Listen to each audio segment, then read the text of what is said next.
दोस्तों आज आपका केमिस्ट्री का परीक्षा। यदि दोस्तों आप इस वीडियो को देख लेते हो तो मैं दोस्तों आपको 100% गारंटी के साथ कहता हूं कि जैसे कि आपका फिजिक्स में भी हुआ और दोस्तों मैथ में भी हुआ, उसी तरह दोस्तों केमिस्ट्री में भी आपका कम से कम 40 से 50% क्वेश्चन इसी से पूछेगा। जी हाँ, तो पहला क्वेश्चन को देखते हैं। निम्नलिखित में से कौन विद्युत का सुचालक है? दोस्तों यहाँ पे आपको कह रहा है which of the following is a good conductor of electricity. तो दोस्तों इसका right answer option C copper. दोस्तों मैं वीडियो को ज्यादा लंबा नहीं बनाऊंगा, आप लोगों का टाइम नहीं लूंगा, बस जल्दी जल्दी में हम लोग को क्वेश्चन को रिवाइज कर लेते हैं। निम्नलिखित में से कौन अर्धचालक है? Which of the following is a semiconductor. दोस्तों आप लोग बताइए अर्धचालक कौन है? तो सेकंड का दोस्तों राइट आंसर होगा ऑप्शन ए सिलिकॉन। सिलिकॉन दोस्तों आपका अर्धचालक है। अब देखिए दोस्तों नेक्स्ट क्वेश्चन, क्वेश्चन नंबर 3।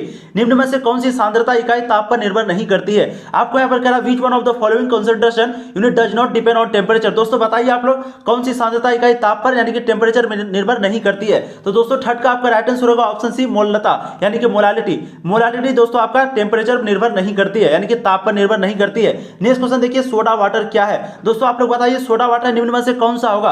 आप लोग बताइए दोस्तों, कमेंट कीजिए। 4 का दोस्तों राइट आंसर होगा ऑप्शन ए जल में CO2 गैस का विलयन। तो दोस्तों सोडा वाटर होता है जल में यानी कि H2O में CO2 का विलयन, कार्बन डाइऑक्साइड का विलयन। अब दोस्तों नेक्स्ट क्वेश्चन देखते हैं, क्वेश्चन नंबर 5। यहां पर देखिए लोहे को जंग लगने से बचाने के लिए निम्नलिखित में से किसका प्रयोग किया जाता है? दोस्तों यहां आपको कह रहा है कि व्हाट, यहां पर देखिए which of the following is used to protect iron from rusting. तो दोस्तों लोहे को जंग से बचाने के लिए निम्न में से किस यौगिक का हम लोग यूज करते हैं? तो दोस्तों 5 का राइट आंसर ऑप्शन सी Pb3O4। Pb3O4। तो दोस्तों लोहे में जब जंग लगने से बचाने के लिए दोस्तों हम लोग यूज करते हैं Pb3O4। अब देखिए दोस्तों नेक्स्ट क्वेश्चन, क्वेश्चन नंबर 6। लोहे पर जंग लगने के लिए निम्नलिखित में से कौन आवश्यक है? दोस्तों आपको कह रहा है which of the following is necessary for rusting of iron. तो दोस्तों लोहे में जंग लगने के लिए निम्न में से कौन सा जरूरी है? तो दोस्तों इसका राइट आंसर होगा आपका ऑप्शन बी आर्द्र आयु। आर्द्र आयु यानी कि ऑप्शन बी आपका राइट आंसर होगा। अब देखिए दोस्तों नेक्स्ट क्वेश्चन, क्वेश्चन नंबर 7। निम्नलिखित में सबसे प्रबल ऑक्सीकारक पदार्थ कौन है? दोस्तों आपको यहाँ पर कह रहा है which of the following is the strongest oxidising agent. तो दोस्तों आप लोग कमेंट कीजिए कि कौन सा आपका सबसे प्रबल ऑक्सीकारक पदार्थ। दोस्तों मुझे लगता है ये सभी क्वेश्चन आपको आता होगा, लेकिन दोस्तों हम लोग जल्दी जल्दी में रिवाइज कर लेते हैं। इसका राइट आंसर ऑप्शन सी I2। तो यह है प्रबल ऑक्सीकारक।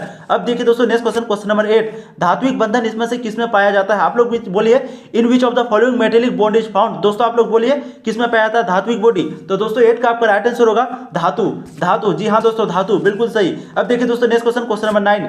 निम्न में से कौन सिनेबार है? दोस्तों आपको कह रहा है which of the following is cinnabar. जल्दी जल्दी बोलिए दोस्तों। 9 का आपका राइट आंसर होगा बी HGS। क्या होगा दोस्तों? HGS जो है आपका सिनेबार है, HGS। ठीक है। अब देखिए दोस्तों नेक्स्ट क्वेश्चन, क्वेश्चन नंबर 10।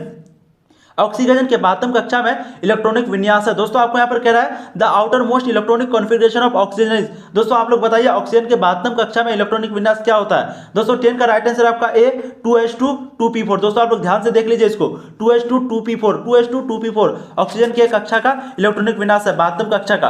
अब देखिए दोस्तों next question, question number 11। Magnesium धातु के बातम कक्षा में पाए जाने वाले इलेक्ट्रॉनों की संख्या है the number of electrons present in outer most orbit of magnesium. दोस्तों आप लोग बताइए मैग्नीशियम धातु के बातम कक्षा में पाए जाने वाले इलेक्ट्रॉनों की संख्या क्या है? तो दोस्तों इसका राइट आंसर दोस्तों ऑप्शन सी 2 दोस्तों आपका राइट आंसर होगा। अब चलिए दोस्तों नेक्स्ट क्वेश्चन, क्वेश्चन नंबर 12 आपका p ऑर्बिटल का आकार होता है। आपको यहां पर पूछ रहा है the shape of p orbital is. दोस्तों आप लोग कमेंट कीजिए p ऑर्बिटल का आकार किस प्रकार होता है? 12 का दोस्तों राइट आंसर होगा ऑप्शन ए डंबल। जल्दी जल्दी में दोस्तों हम लोग वीडियो को देखते हैं। अगर चैनल को सब्सक्राइब नहीं किया दोस्तों चैनल को सब्सक्राइब कीजिए, क्योंकि दोस्तों आंसर की भी आपको यहीं पे मिलेगा बिल्कुल सही आंसर के साथ, भले ही थोड़ा सा देर मिले। और दोस्तों जब तक आपका एग्जाम नहीं खत्म हो जाती तब तक आपको दोस्तों सभी सब्जेक्ट का तैयारी यहाँ पे कराई जाती है। जैसे कि अब आपका बायोलॉजी और इंग्लिश बच गया दोस्तों, उसकी भी तैयारी आपको यहाँ पर कराई जाएगी। अब देखिए दोस्तों नेक्स्ट क्वेश्चन, क्वेश्चन नंबर 13। निम्नलिखित में से किसे कास्टिक सोडा कहा जाता है? Which of the following is known as caustic soda. तो दोस्तों आपको यहाँ पर कह रहा है कास्टिक सोडा किसे कहते हैं? आप लोग बताइए दोस्तों। 13 का दोस्तों राइट आंसर होगा आपका NaOH यानी कि NaOH को हम लोग कास्टिक सोडा कहते हैं। अब देखिए दोस्तों नेक्स्ट क्वेश्चन, क्वेश्चन नंबर 14 आपका पोटास एलम है। आपको पूछ रहा है डबल यहाँ पर पोटास एलम इज। तो दोस्तों पोटास एलम क्या होता है? आप लोग जल्द से जल्द कमेंट करेंगे। युग्म लवण साधारण यौगिक क्या होता है दोस्तों? 14 का दोस्तों आपका राइट आंसर होगा ए युग्म लवण। पोटास एलम क्या है? युग्म लवण, युग्म लवण। अब देखिए दोस्तों नेक्स्ट क्वेश्चन, क्वेश्चन नंबर 15। जल्दी बोले हीरा में कार्बन परमाणु का प्रसंकरण है। दोस्तों क्या होता है हीरा में कार्बन परमाणु का प्रसंकरण? यहां पर देखिए इंग्लिश में the hybridisation of carbon atom in diamond is. तो दोस्तों क्या होता है? आप लोग कमेंट कीजिए दोस्तों, काफी इंपॉर्टेंट क्वेश्चन है, फर्स्ट चैप्टर का क्वेश्चन है ये। तो इसका राइट आंसर दोस्तों ए sp3। जी हां दोस्तों sp3। अब देखिए दोस्तों नेक्स्ट क्वेश्चन, क्वेश्चन नंबर 16। सभी क्वेश्चन दोस्तों आप लोगों के लिए इंपॉर्टेंट है, सभी क्वेश्चन जितना मैं आपको करा रहा हूं।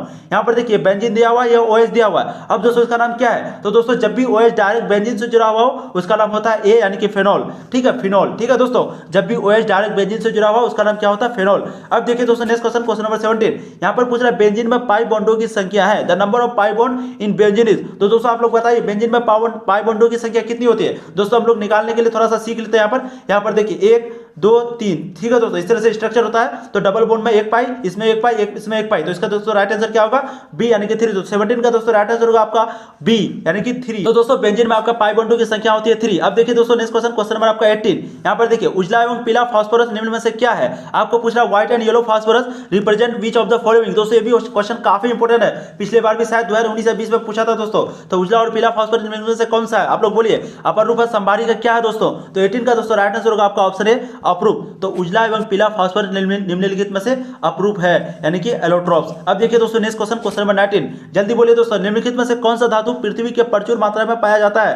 यहां पर आपको कह रहा है which of the following metal is evidently found in. दोस्तों यहां पर ध्यान से देखिए आप लोग, found in the earth crust. तो दोस्तों इसका राइट आंसर होगा आपका ए एल्युमिनियम। क्या राइट आंसर होगा? ए। तो एल्युमिनियम को हम लोग एबंडेंट मेटल भी कहते हैं, ठीक है, प्रचुर मात्रा में यानी कि सबसे अधिक मात्रा में एल्युमिनियम पाया जाता है। अब देखिए दोस्तों नेक्स्ट क्वेश्चन नंबर 20, यहां पर फ्लोरीन क्लोरीन ब्रोमीन को किस नाम से जाना जाता है? आप लोग बोलिए। काफी इंपॉर्टेंट क्वेश्चन दोस्तों, आप लोग को आता भी होगा। Fluorine chlorine bromine are known by which name? तो दोस्तों 20 का राइट आंसर होगा आपका ऑप्शन सी हेलोजेंस। तो दोस्तों फ्लोरीन क्लोरीन और ब्रोमीन को हम लोग हेलोजन के नाम से भी जानते हैं। अब देखिए दोस्तों नेक्स्ट क्वेश्चन नंबर 21, इथीन बहुलीकृत होकर निम्नलिखित में से क्या बनाता है? दोस्तों आपको कह रहा है ethene on polymerisation gives which of the following. तो दोस्तों यहां पर पूछ रहा है कि इथीन बहुलीकृत होकर निम्नलिखित में से क्या बनाता है? दोस्तों जल्दी आप कमेंट कीजिए। तो इसका राइट आंसर होगा ए पॉलीथीन। दोस्तों क्या बनाता है? पॉलीथीन, ए। अब देखिए दोस्तों नेक्स्ट क्वेश्चन नंबर 22 है आपका, सोडियम बेंजोएट एक सोडा लाइम के मिश्रण को गर्म करने पर निम्नलिखित में से क्या बनता है? दोस्तों आपको कह रहा है कि सोडियम बेंजोएट और सोडा लाइम के मिश्रण को जब इस दोनों को हम लोग गर्म करते हैं, मिला करके गर्म करते हैं, तो इस पर दोस्तों क्या बनता है? क्या बनता है दोस्तों? आप लोग कमेंट कीजिए। तो 22 का दोस्तों राइट आंसर होगा आपका ऑप्शन डी बेंजीन। दोस्तों राइट आंसर क्या होगा? बेंजीन बनता है। किसको किसको? सोडियम बेंजोएट और सोडा लाइम के मिश्रण को, सोडियम बेंजोएट और सोडा लाइम के मिक्सचर को, ठीक है, तो बनता है दोस्तों आपका यहाँ पर बेंजीन। अब देखते हैं दोस्तों नेक्स्ट क्वेश्चन नंबर 23 आपका, जब फिनोल को जस्ता चूर्ण के साथ गर्म किया जाता है तो बनता है। आपको पूछ रहा है when phenol is heated with zinc dust. तो जस्ता के साथ यानी कि जस्ता चूर्ण के साथ जब हम लोग फिनोल को यानी कि दोस्तों बेंजीन में OH जुड़ा हुआ उसको जब हम लोग इसको इसके साथ गर्म करते हैं तो दोस्तों क्या बनता है? बेंजीन बनता है, मीथेन बनता है, क्या बनता है? तो दोस्तों 23 का आपका राइट आंसर होगा ए बेंजीन, क्योंकि दोस्तों फिनोल जो है बेंजीन है, तो जब हम उसको गर्म करेंगे तो OH जो है आपका बाहर निकल जाएगा, ठीक है। अब देखिए दोस्तों नेक्स्ट क्वेश्चन नंबर 24, निम्नलिखित में से कौन एक अक्रिय गैस है? आप लोग बताइए which one of the following is an inert gas. तो दोस्तों आप लोग कहिए निम्न में से कौन एक अक्रिय गैस है? तो दोस्तों 24 का आपका राइट आंसर होगा ऑप्शन बी नियोन। नियोन दोस्तों आपका अक्रिय गैस होता है। अब देखिए दोस्तों नेक्स्ट क्वेश्चन नंबर 25, निम्नलिखित में से कौन बायोडिग्रेडेबल बहुलक है? दोस्तों आपको यहाँ पर पूछा है निम्न में से कौन बायोडिग्रेडेबल, ध्यान से देखिए दोस्तों, बायोडिग्रेडेबल बहुलक है यानी कि पॉलीमर है, कौन है दोस्तों? नायलॉन 6 या फिर PVC? क्या है दोस्तों? आप लोग कमेंट कीजिए आंसर। तो 25 का दोस्तों right answer option D cellulose. Cellulose जो है वो आपका बायोडिग्रेडेबल है, ठीक है दोस्तों। नेक्स्ट क्वेश्चन देखिए क्वेश्चन नंबर 26, एल्डिहाइड के ऑक्सीकरण से बनता है N aldehyde on oxidation gives. तो दोस्तों आपको कह रहा है कि एल्डिहाइड का जब हम लोग ऑक्सीकरण करते हैं तो उस समय क्या बनता है? कार्बोक्सिलिक अम्ल या फिर अल्कोहल या फिर अल्डोल, क्या बनता है दोस्तों? तो 26 का दोस्तों राइट आंसर आपका ऑप्शन है कार्बोक्सिलिक अम्ल, ठीक है, तो कार्बोक्सिलिक अम्ल बनता है एल्डिहाइड के ऑक्सीकरण से। अब देखते हैं दोस्तों नेक्स्ट क्वेश्चन नंबर 27, काफी इंपोर्टेंट क्वेश्चन है दोस्तों। यहाँ पर देखिए Fe H2O5NOSO4 में Fe की ऑक्सीकरण संख्या। दोस्तों ध्यान से देखिए, आप यहाँ पर पूछ रहा है Fe की ऑक्सीकरण संख्या, ठीक है, ऑक्सीडेशन नंबर। दोस्तों यहाँ पर H2O में होता है कितना? 0, और NO में भी यानी कि कार्बन, यहाँ पर देखिए NO में भी होता है दोस्तों 0, ठीक है। अब दोस्तों आपको यहाँ पर SO4 का होता है -2, तो दोस्तों यहाँ पर -2 है और ये होल में कितना है? 0। आप लोग दोस्तों ध्यान से देखिए, मैं आपको शुरू से बता रहा हूँ। यहाँ पर सबसे पहले आप इसको ब्रैकेट में ले लीजिएगा, ठीक है, मैं इसको दोस्तों बीच में लेके आ रहा हूँ। ध्यान से देखिए, क्वेश्चन आपको पूछेगा, मतलब इसी प्रकार कोई ना कोई क्वेश्चन पूछेगा। सबसे पहले दोस्तों इसको ब्रैकेट में बंद कर रहा है और यहाँ पर दोस्तों चार्ज देखिए कुछ भी नहीं है, 0 है, ठीक है। और हम लोग SO4 में जानते हैं -2 होता है दोस्तों, H2O का भी 0 होता है, NO का भी 0 होता है, ठीक है। तो दोस्तों Fe का कितना हो गया? Fe को मान लेते हैं दोस्तों x, और यहाँ पर -2 दिया हुआ है और बराबर दोस्तों यहाँ पर कितना है? 0। अब दोस्तों x बराबर इधर जाके क्या हो जाएगा? +2 हो जाएगा। तो दोस्तों 27 का आपका राइट आंसर क्या होगा? B +2। इसी तरह से दोस्तों ये निकालने का फॉर्मूला होता है, जिसको निकालने के लिए क्या है उसको दोस्तों आपको x मान लेना है। मैं पहले भी बता चुका हूँ और दोस्तों आप लोग को ये जानना भी चाहिए, क्वेश्चन आपको पूछेगा ही। अब देखिए दोस्तों नेक्स्ट क्वेश्चन 28, निम्न में से कौन एक चिलेटिंग लिगेंड है? आपको पूछ रहा है which of the following is a chelating ligand. दोस्तों कौन है? आप लोग कमेंट कीजिए जल्द से। अमोनिया है, इथाइलिन है, क्या है दोस्तों? तो 28 का दोस्तों राइट आंसर होगा आपका ऑप्शन ए 1,2 इथिलीन आइअमीन। 1,2 इथाइलिन डाइअमीन, डाइअमीन है दोस्तों, यहाँ पर ध्यान से देखिए डाइअमीन, ठीक है। तो कौन है?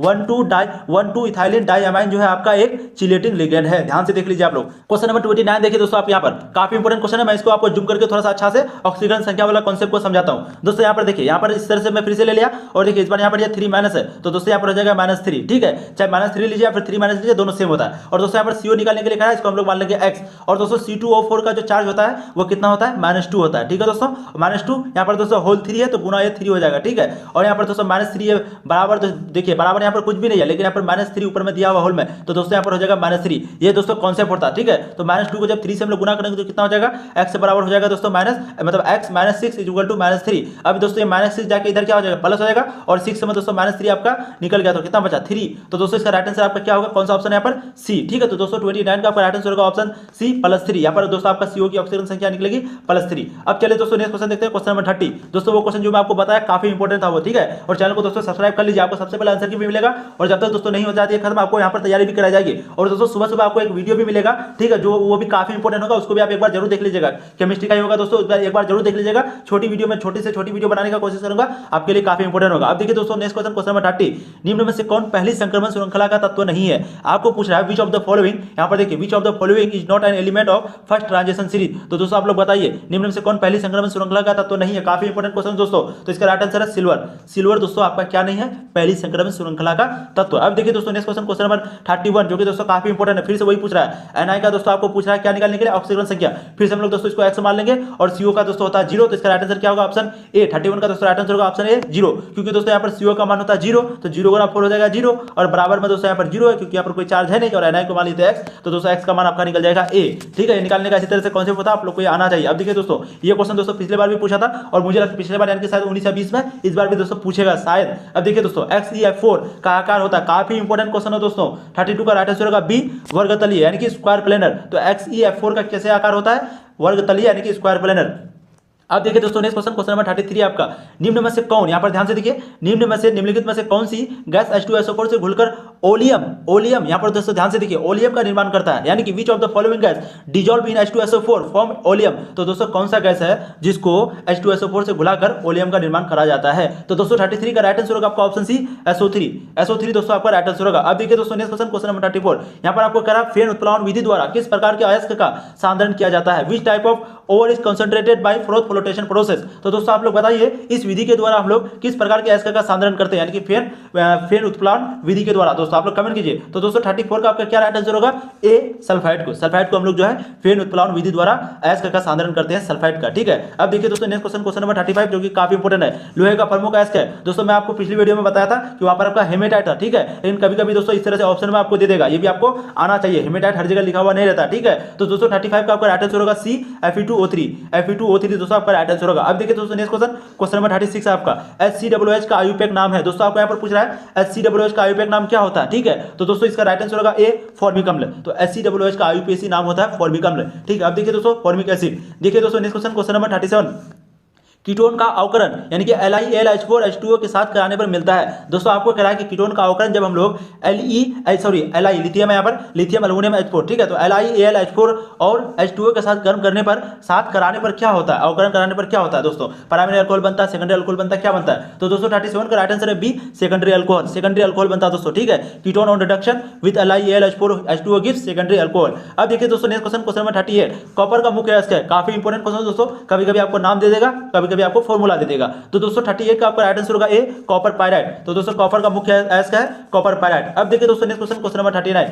इथेनॉल का ध्यान से देखिए आप लोग, इथेनॉल जल में घुलनशील है क्योंकि वह जल के साथ बनाता है। दोस्तों क्या बनाता है? Ethanol is soluble in water due to formation of a bond water. दोस्तों आपको यहाँ पर कह रहा है बॉन्ड विद वाटर। ठीक है, दोस्तों आपको यहाँ पर कह रहा है कि इथेनॉल जल में घुलनशील है क्योंकि यह जल के साथ बनाता है। दोस्तों क्या ऐसा बनाता है जो वो जल के साथ घुलनशील है? क्या बनाता है दोस्तों? 39 का right answer option C, hydrogen बंधन। क्या बनाता है दोस्तों? हाइड्रोजन बंधन। ठीक है, अब देखिए दोस्तों next question, question number 40। CH3 bone CO bone CH3 का आयुपेक नाम है। दोस्तों आपको कह रहा है द IUPAC नाम name of CH3 bone CO bone CH3। दोस्तों आप लोग बताइए इसका IUPAC नाम क्या होगा? काफी इंपॉर्टेंट है दोस्तों। तो 40 का दोस्तों राइट आंसर है ऑप्शन ए प्रोपेनोन। क्या होगा दोस्तों? प्रोपेनोन। ठीक है, मैं आपको नेमिंग करा था, लेकिन दोस्तों वीडियो फिर लंबी बन जाएगी। अब देखिए दोस्तों next question, question number 41। Glucose को निम्नलिखित में से किस प्रकार का कार्बोहाइड्रेट कहते हैं? Which of the following type of carbohydrate is glycogen. तो दोस्तों यहाँ आपको कह रहा है कि ग्लूकोज को निम्नलिखित में से किस प्रकार का कार्बोहाइड्रेट कहते हैं दोस्तों? मोनोसेक्राइड या फिर डाइसेक्राइड, किस प्रकार का? तो 41 का दोस्तों राइट आंसर ऑप्शन है मोनोसेक्राइड। क्या होगा? ग्लूकोज को हम लोग मोनोसेक्राइड कार्बोहाइड्रेट कहते हैं। ठीक है, काफी इंपॉर्टेंट क्वेश्चन दोस्तों, ऑर्गेनिक केमिस्ट्री का आपको पूछ सकता है इस तरह का क्वेश्चन। अब देखिए दोस्तों नेक्स्ट क्वेश्चन, क्वेश्चन नंबर 42 आपका। CH3COOH है दोस्तों, आपको यहाँ पर कह रहा है कि CH3COOH एक है, क्या है दोस्तों? तो दोस्तों 42 का आपका राइट आंसर होगा ए मोनो बेसिक अम्ल। दोस्तों इसके बाद हम लोग एक वीडियो अपलोड करेंगे जो कि आपका शायद 6 बजे से पहले या फिर 6 बजे के बाद हो जाएगा। आप लोग तनु क्लासेस सर्च करके या फिर दोस्तों यूट्यूब को चैनल को बेल आइकन को प्रेस कर लीजिएगा, दोस्तों आपको मिल जाएगा वो वीडियो। दोस्तों आप लोगों के लिए काफी इंपॉर्टेंट होगा। मैं उसमें 70 ऑब्जेक्टिव आपको कराऊंगा और दोस्तों उसमें 100% गारंटी कि आपका 40% क्वेश्चन रिपीट करेगा भी। 100% दोस्तों यहाँ पर गारंटी के साथ मैं आपको बोल रहा हूँ, क्योंकि फिजिक्स और मैथ में ऑलरेडी हो चुका है। अब देखिए दोस्तों क्वेश्चन नंबर मैं आपको यहाँ पर बता दिया 42 का क्या राइट आंसर होगा आपका दोस्तों।